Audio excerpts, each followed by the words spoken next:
Russia-Ukraine news. In the end, Biden will get away with fooling us with a simple morality tale about his proxy war with Putin.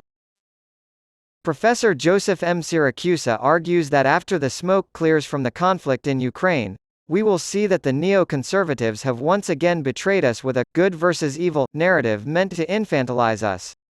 Joe Biden, who has historically been proven wrong on virtually every significant international and national security issue, is fully behind his buddy, Ukrainian President Volodymyr Zelensky. For the first time since Republicans took control of the House, President Obama has gone back to Congress for support, this time asking for $24 billion in additional funding for Ukraine. There has been growing criticism of U.S. support for Ukraine in this war since Congress approved $48 billion in military aid for Kyiv in December. 6 months later, 70 House members supported an unsuccessful proposal to cut funding altogether.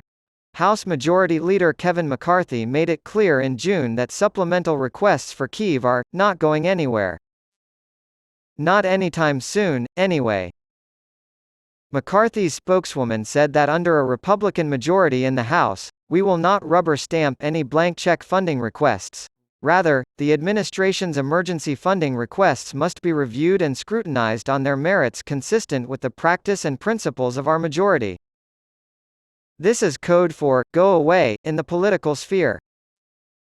However, Biden is stuck because he has staked his re-election campaign, and that of his party, on Zelensky ending the impasse with Russia, which could set the country backwards. When this doesn't occur, as it obviously won't, Biden's America will resort to finger-pointing. Realists, where are you? At the very least, the debate over who won or lost in Ukraine will be as consequential as the who lost China controversy of the 1950s, which stoked anti-communist sentiment and exacerbated political tensions. This fueled Senator Joe McCarthy's divisive politics during his notorious decade in office. The so-called happy days weren't so happy after all. The liberal and neocon war hawks who are the Biden administration's self-anointed heirs of Cold War triumphalism claim to be realists, but they don't seem to understand the lessons of the Cold War or the basics of realism learned from American diplomacy. Given that the cost of miscalculating foreign policy action related to war and peace could quickly become exorbitant, the realist philosophy that successfully guided U.S. foreign policy for nearly 250 years was founded on an honest assessment of these factors. As Arthur M. Schlesinger Jr. put it, the brave and essential response of free men to communist aggression, the modern realist critique raises several pertinent questions to consider before committing to a course of war. Is the scope of the mission defined, and does it include specific, well-known threats or national interests?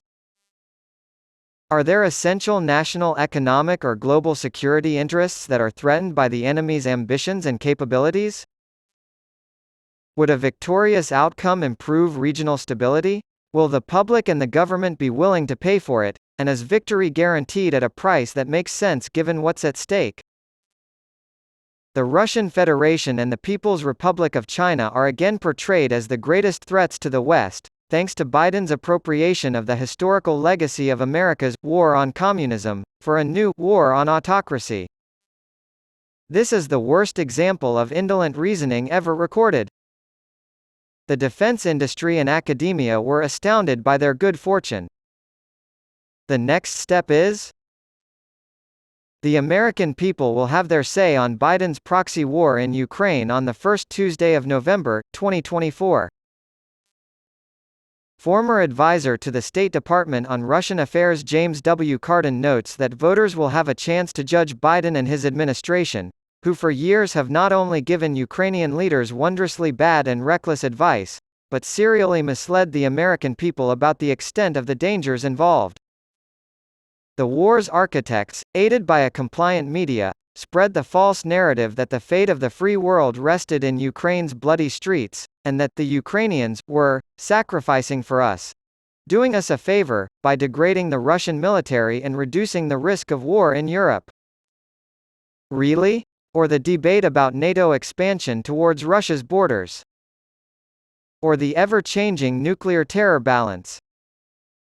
Critics of the war will be framed as anti-American and pro-Russian while Biden and the establishment walk free. The laying of blame has begun. As Cardin puts it, a parade of Eastern Europeans and their vocal and powerful lobby in Washington will no doubt consist of a litany of accusations of unpatriotic disloyalty leveled against American opponents of the war. Even more so, Cardin concludes, the corporate media and their many progressive and liberal allies in Congress will, with great enthusiasm, link arms with their neocon friends in order to blame and further shrink the bounds of the sayable and thinkable.